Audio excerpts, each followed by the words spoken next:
সুস্থ শরীরের চাবিকাঠি সচলতা, সঠিক ভঙ্গি আর নিয়মবর্তিতা মেনে চলা। ওকে, বর্তমানে আমরা অনেকেই পিঠ, কোমর, ঘাড়, হাঁটুর ব্যথায় ভুগে থাকি বা হাঁটুর ব্যথার কথা বলি। এর অন্যতম কারণ কি? আমি মনে করি এর অন্যতম কারণ হলো ঘন্টার পর ঘন্টা একই ভঙ্গিতে বসে কাজ করা।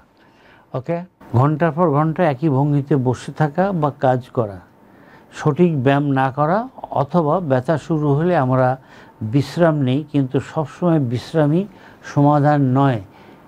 একে আমরা কি বলি? No, rest is not the answer.